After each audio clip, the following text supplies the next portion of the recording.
Hey, what's going on, guys? I'm Lucas, and welcome to Ranking an album that people have sent me on Instagram Because I asked them to. I hope everyone's having a great day today. I know I am, because today we're going to be talking about a personal favorite album of mine, Everything Seems Better Now by Verse Self. Now, before I get into anything, if you find yourself enjoying the video, hit the subscribe button. You know, it's free, you can unsubscribe at any time, and it really helps out the channel. Alright, back to the video.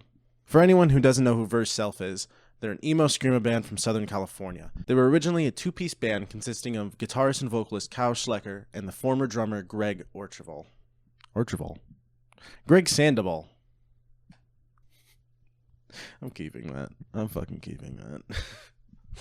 They released their first EP in early 2020 called Demo with 4 songs: Leave Everything, Worthless, Tis as River, and Wake. These songs would then be released later that year in their first album, Everything Seems Better Now. Since then, they've only released a few singles and a collaborative EP with Numares.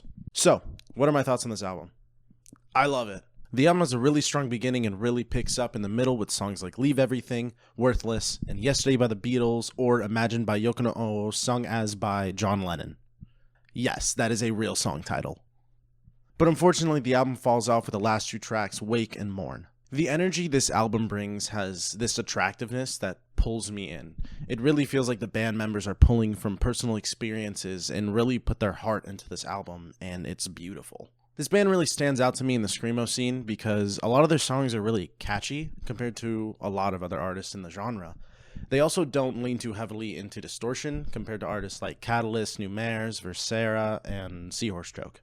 With their cleaner guitars, they kind of remind me of an alternate version of Oakwood, but that's honestly kind of a stretch. The way they write these beautiful guitar riffs is just amazing to listen to, and how the drums and guitar perfectly dance around each other, it's like ear candy. In the track Yesterday by the Beatles or Imagine by Yoko Ono, sung as by John Lennon, there's this part where the singer Kyle goes on for a word or two, and then he stops. And then he goes on and he stops. And in between each pause, the guitars and drums, they pick up their energy, and it's just this beautiful moment because every time they do, the guitar is playing this riff and the drum is perfectly syncopated with the guitar. And it's so beautiful because it's this dance that happens between the guitar and drums, and it's a dance for your ears.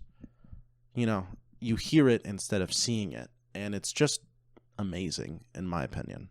Where does it go?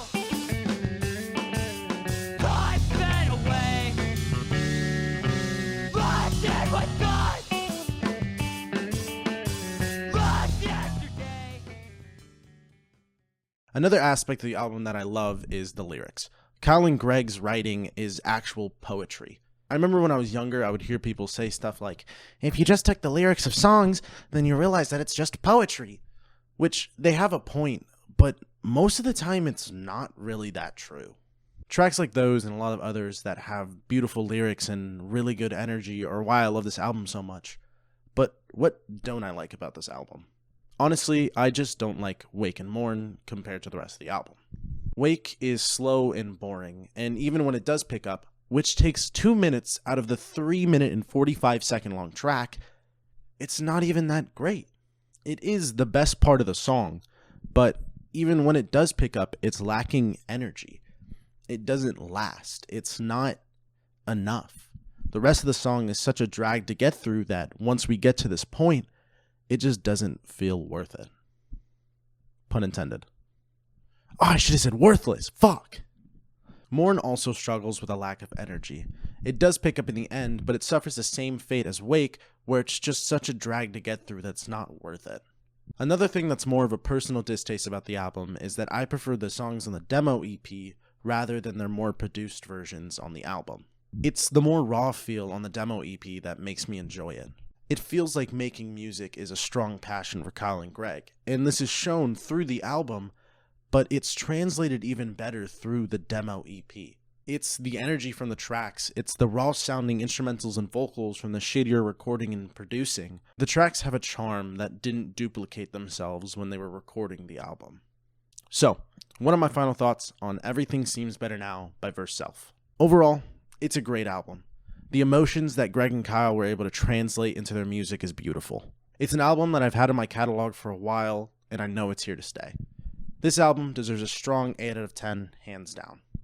On the screen right now, you'll be able to see the ranking of the individual songs. Make sure to follow me on Instagram. The link will be in the description, and I hope y'all have a wonderful day. Peace.